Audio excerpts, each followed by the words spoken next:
Hey guys, hope you're all doing good. This unfortunately would be my last war with Deadpool Corps Warriors. The participation was just a little bit low for what I want. The duties of being a captain were really strenuous and I just couldn't really deal with it anymore. Another child on the way, plus making videos. It was a little bit too much, so I had to step back from that. I'll be moving up to a higher TCP alliance and we're going to be trying some tougher content. It should be pretty good for the footage for you guys, so I hope you enjoyed that. But let's enjoy this last war with Deadpool Warriors, and let's get right into it. So here's attack number 1. Let's get rid of that extra dorky dad sign. So it's non-boosted mercenaries with Korath and Shuri. So it is dangerous if Korath decides to ability block your Negasonic, you're going to be in trouble. So we knock a bunch of people into yellow. We one-shot the Taskmaster. We're going to ult, and we're going to take out basically everybody else. There you go. Merc Lieutenant does his best to try and hold on. But we're on auto right now, and we're just clearing house. There goes Lieutenant. Here goes all of Soldier's buffs, or Riot Guard rather. And there goes Riot Guard's life. So, oh, no, there goes his life. There you go.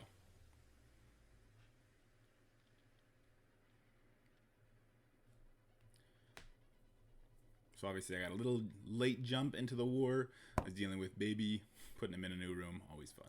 So attack number 2.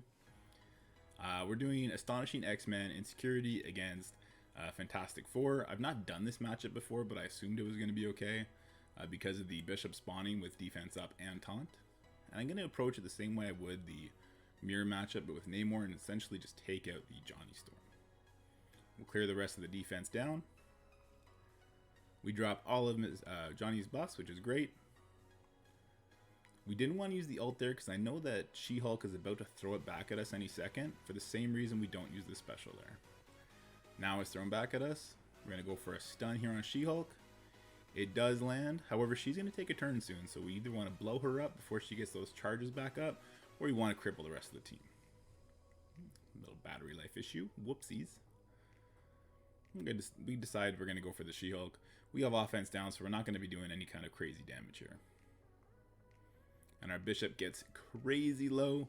Beast brings him back up, and that's why you really want a big Bishop, because without Bishop, this team does fall apart. But once Beast lands his ultimate, you're very safe with the speed and the defense up. So we have offense up and charge. We decide we're going to keep going for the She-Hulk. We're not going to yellow. We can use offense down now, because even if she pops back up, it's going to take her a while to build charges up. And it won't matter because Jubilee's going to go ahead and finish it with a special. Spreads absolutely nothing because of that offense down she had, which is unfortunate. We switch to Mr. Fantastic. He's got low cooldowns on his stun, so we just want to get rid of him to avoid any more headache. But with Human Torch and She-Hulk down, this is obviously donezo for them. Even if She-Hulk had survived, they would blown their cooldowns, and with Invisible Woman's cooldowns being so long, I don't think the Fantastic Four would have won that 4v5.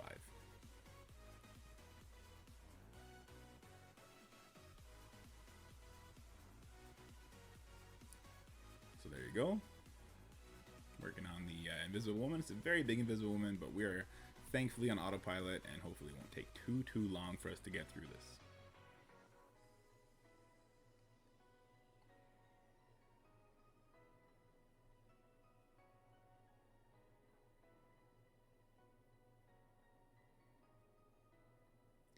There you go.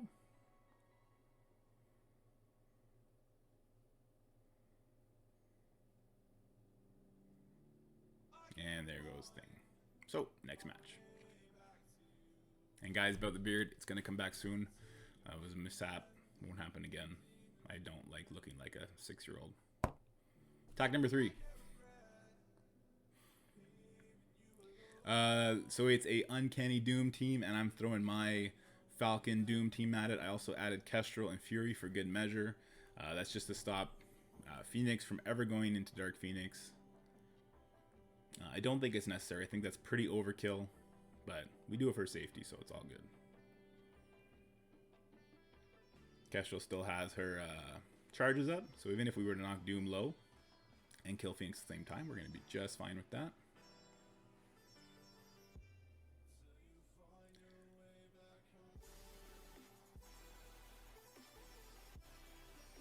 I'm deciding here if I'd rather kill the Phoenix and stop the defense up from happening. In retrospect, it would have been fine letting that defense up happen because it would have put the taunt off of Colossus. That summon from Fury was really bad. And it would put defense up on Doom. So what I could have done is flipped the enemy Doom's defense up into defense down. I guess it doesn't matter because I have Kestrel. But if not for the Kestrel, then that would have been a good move. But yes, the Fury summons were really bad because now my field is full and I'm just not ready for it. So this was terrible. So I don't ult. I don't want to knock him into yellow. I want to take out as many of these X-Men as possible before doing that. And we didn't flip anything from the Colossus because of his extra resist. And here I'm thinking, like, what? Why did I summon those Fury bots? Stupid, stupid, stupid.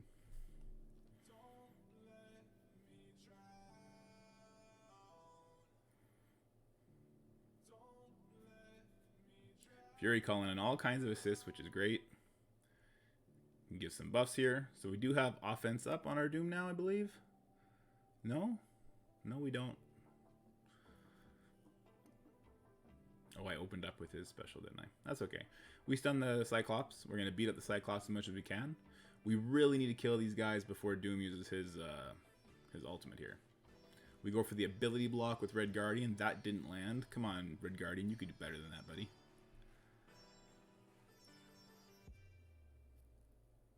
So Doom will ult here. It will heal up the Psylocke. There's nothing I can do to stop that.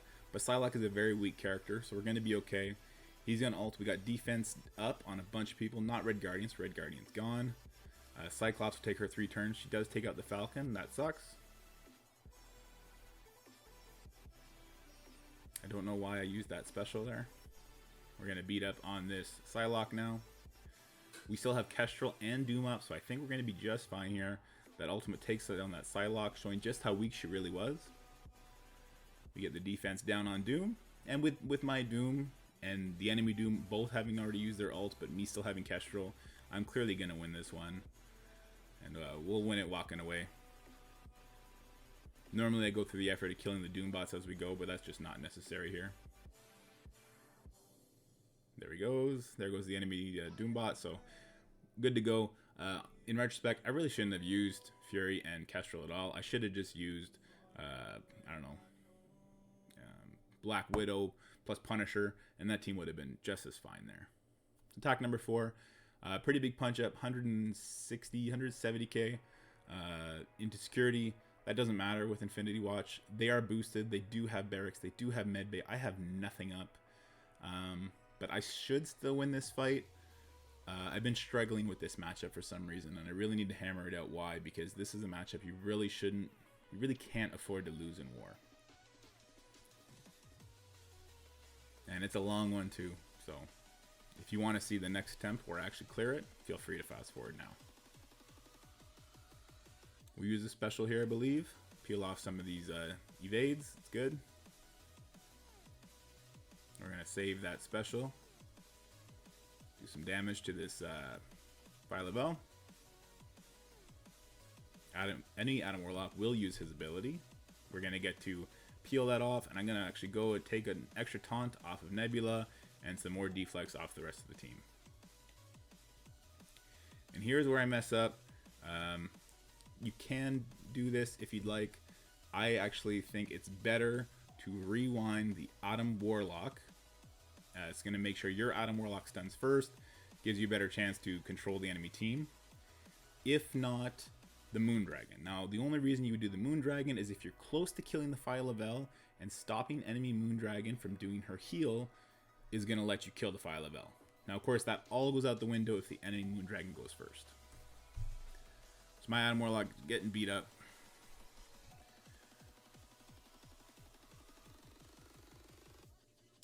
Enemy Phyla-Vell is at full life.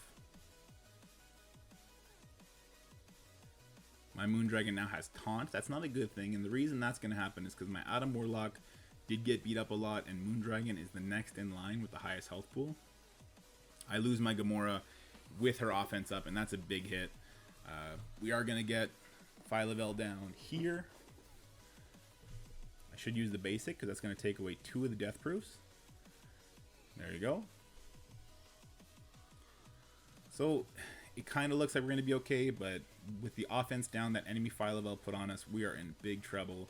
And that's how you're supposed to win this match. You're supposed to control the enemy Gamora and peel away everyone else around her. And it is a 7 red star Gamora, so the idea that I didn't control her well is an absolute death sentence. And it is difficult, right? Because the resist that this team, the Infinity Watch, has with that Moondragon passive is crazy. I do get to use my ult, which is great. I'm going to eat a bunch of counters for it, though. And I do have defense down, so it's probably going to kill me here. Yeah. And then the enemy Moondragon went into stealth mode. Kind of unfair. Hard to judge what the life is at, so I don't really know who I should be killing here. But the fact that I just saw a 1 from a Nebula basic means that that Moondragon's now dead. And it says 3 of 5, right? But my Gamora is really low. She already died once. If she dies, we obviously lose. She does have a bunch of heal block, so she's just not going to be able to get her her drain on, unfortunately. Get an extra dodge on her from the Nebula. We'll steal a bunch of death proofs. We do take out the enemy Gamora's first life. But there goes my Phyla-Vell. Absolutely decimated. Kind of bad RNG to get picked by the enemy Nebula's basic attack, taking off 2 of those death proofs back to back. But that is what it is. Try and get some counters up. It's not going to matter though, because that Gamora is going to basic next, and whoever she hits is dead. It's my Gamora. So we lose. We would have lost anyway, even if we had taken their Gamora out first. I go for the kill on the Gamora here. Not quite enough damage. The bleeds on my Adam Warlock are obviously going to kill me now. He goes for the basic anyway. So, I mean, it's a mirror matchup. Would have been possible to win. Not really, because they both have their reses left, I believe. I haven't been paying much attention because I know how this one ends and it makes me sad.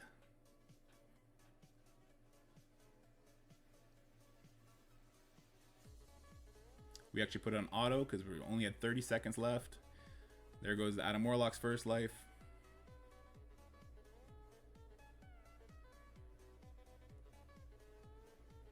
We are stunned as well, so that's obviously going to really hurt our chances of getting this done.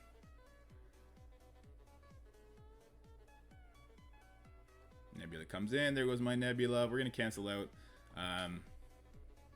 If the alliance I was in was super hardcore, I would have kept that attack and just went and cleaned it up, because you're not going to have as many options or as many free energy to attack. Instead, I cancel out. I want to redo this. I really want to hammer this matchup down before I move on to the higher TCP world.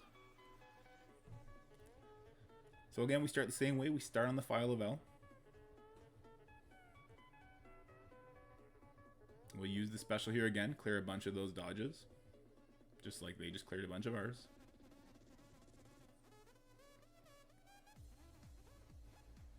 And what that does, you want to clear the dodges because you want Moondragon's special to not be dodged by anybody, right? Nebula gets ability blocked. We actually stay on the Phyla-Vell here. We're going to let that Nebula hold on to her buffs for now. I just want to do a little bit more damage on this big Phyla-Vell. Now I'm going to rewind, and I'm going to rewind Adam Warlock this time. Pulls off the deflex from everybody except the Nebula because she dodged it. We're going to slow down that Adam Warlock, and that's going to allow us to get our stun off before him. I do get ulted by the enemy Gamora. That's big. We're back on the Phyla-Vell. My Gamora did not get the offense down this time, which is huge. We go for the stun.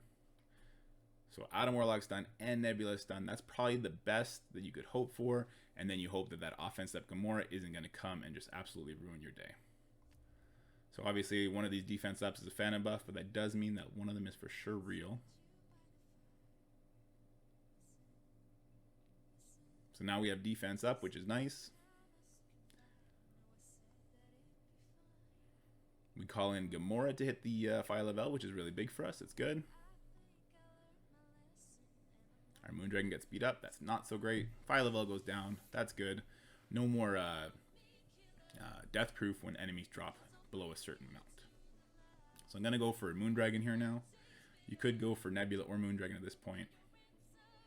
I think I've now settled that I'd rather kill the Nebula unless this happens and Moondragon gets a defense down. In which case, taking her out real quick is nice. You get some dodges here. Along the way, what I would like to happen is if that Fire level chain had hit the Gamora instead of the Nebula for that offense down, I would really like to get offense down on Gamora here.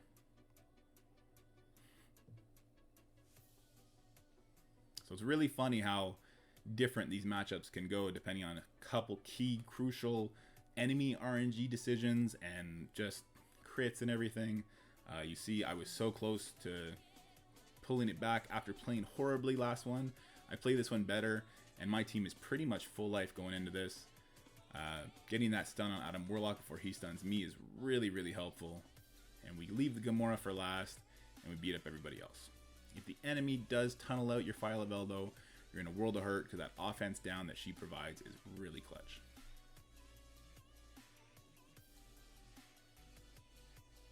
So finally, the enemy Adam Warlock does get to use his stun. But now he's gone, or will be shortly.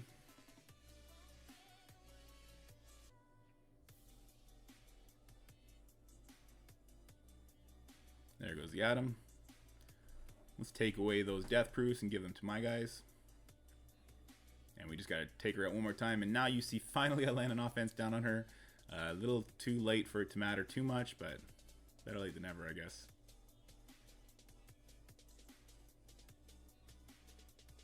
And there she goes. So, yeah, we did the 160, 170k punch up, whatever it was. But it took us 2 attacks, and that's not great. We got to figure that out more. I think there's still some mistakes I made there that I need to tighten up on.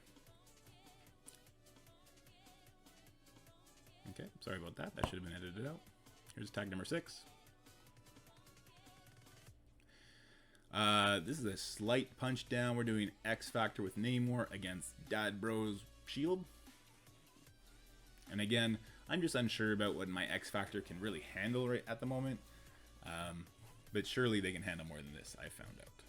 My Shatterstar almost gets blown away right away, and that was the big concern. And then it feeds a bunch of energy to the Dadbros. That was another concern. Or sorry, not energy, but speed bar. But Shatterstar does hang on, and he gets to do this, giving everyone defense up. My Shatterstar gets to do this now, giving us a bunch of speed. Multiple Man's going to do his thing, Polaris will do her thing, and we just walk through this team, which is great. In fact, I'm not even sure Namor does anything here. If he does get to use his ult, it's going to be big damage.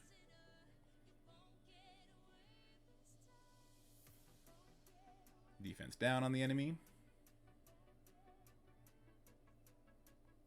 We can go ahead and take out this long shot, and we hope to anyway. Get him really close. Polaris takes a turn and just obliterates the enemy. She's really strong. I do have her G14 level 80. I'm debating pulling the trigger there and bringing her to 15. We'll see. I'd also like to do like Negasonic, so mutant gear is pretty crunched right now.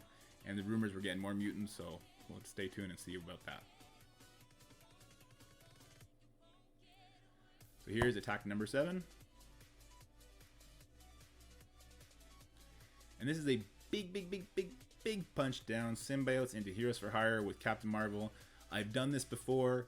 It has worked in the past all the time. But watch what happens here. It's not my favorite thing to relive. Scream gets obliterated. She's not even going to get to take her turn, which is pretty important for that offense down.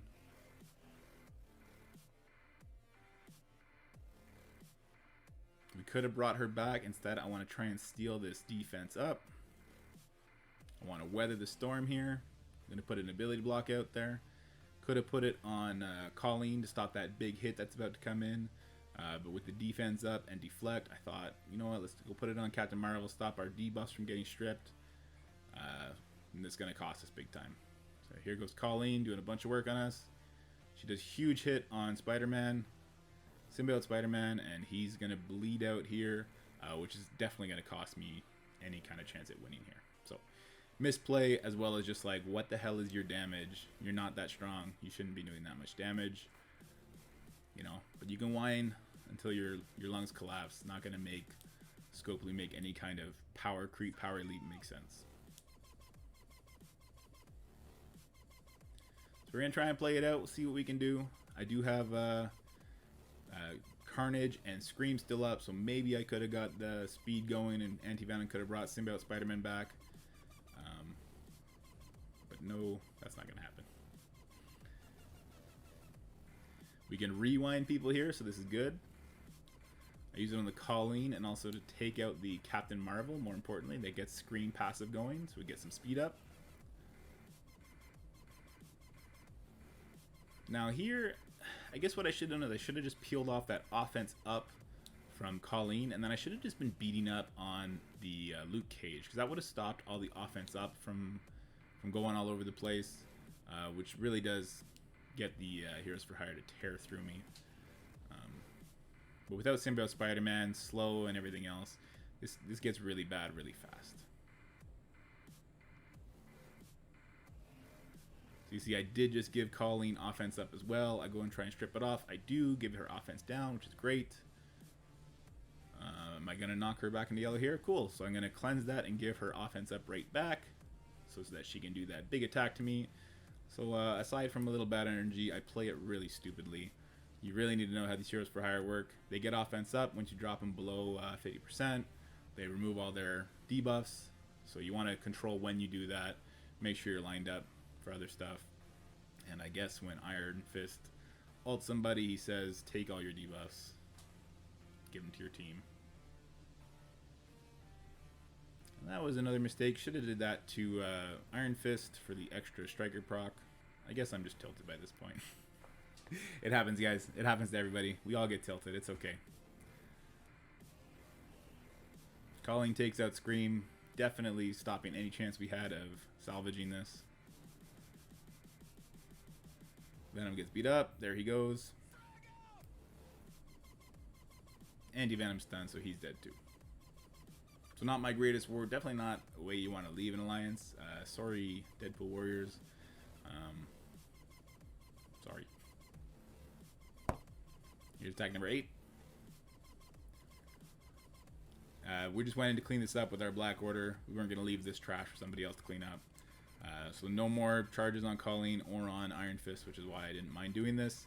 Otherwise, Black Order does really get annihilated by Heroes for Hire, and they're just not a team you want to take against them. Yeah, that 70k Colleen absolutely just destroys.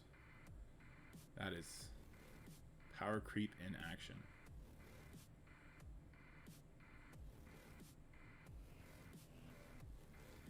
So Thanos will get to flip everything now.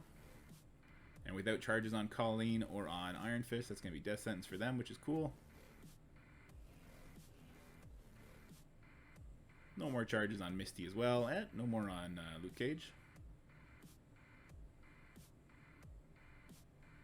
And there goes Misty. Luke Cage is all but dead, and this will take him out. That's obviously a giant punch down. Yeah. So here's attack number 9. And we're doing a very different team than what I'm used to doing. I'm using Black Widow and Captain Sam with my strong trio there, the Silver Surfer, Baron Zemo, and Hela. And the idea here is you want to get an ability block on somebody, spread it with Hela, and then you're just good to go.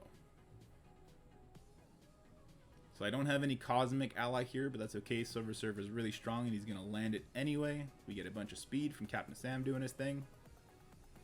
Hela will spread it. And now the Emma is not a threat to us. Neither is the Sinister clone. We just got to take out the Strife, and then we go take out everybody else. We're good to go. And since it's a 2-turn ability block that was spread, we have a lot of time to get that done. We'll just take out the Sinister real quick. Taunt here just to give some energy to Baron Zemo.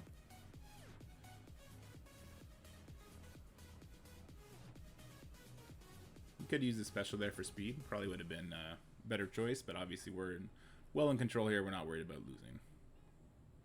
There you go. Nothing left but Mystique with her Phantom dodge buff. Thanks, guys. These Phantom buffs are helping everybody tremendously.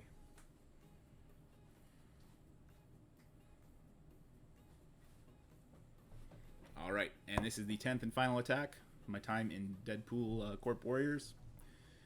And we're doing a giant punch down. Black Bolt, Phoenix, Ultron, Night Nurse, Invisible Woman against Heroes for Hire with Doc Ock. I think this is just one of the only teams that was left showing. I knew it was going to be my last attack for the war, so just throw everything in the kitchen sink at him. Ultron loses his first life. Phoenix is going to protect everybody except for the Black Bolt who had Disrupt. But Ultron gets to summon his bots, and now we're going to get to do our thing. So we're not going to get offense down on anybody, obviously, because of the Doc Ock. We're eyeing this Colleen. Since Doc Ock already did all of his abilities,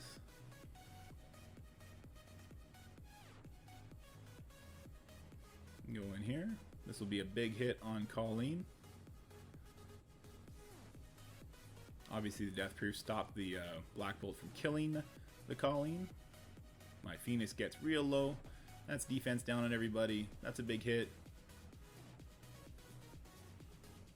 Now my Invisible Woman will clear that stun from Black Bolt, which is really important.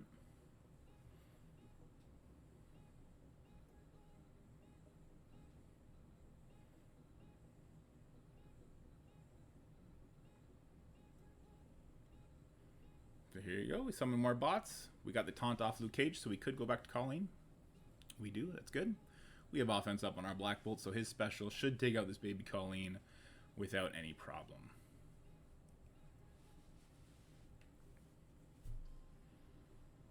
Use a heal here, I assume. Call in an assist. Nice. We actually pulled that defense. Oh, this is going to kill her. So she's not going to... oh, well, it's going to kill everybody, and Black Bolt's going to burp at everybody except Colleen, who's the last person standing, but with no charges. So we just ult her, and we kill her with a bot, and that's that. Dunzo. So there you go, guys. That is my last fight with Deadpool Warriors. If any of you are watching, guys, I had a lot of fun with you. It's been about a year. Regret nothing. Wish you all the best. And if you ever need me, hit me up in DMs. I'd be happy to help in any way I can. But with that said, that is my video for today. I already recorded another war video. It should come out tomorrow around lunchtime. So that's with the new alliance. It's a much stiffer defense competition. It's going to be very interesting. So check that out. But until then, peace.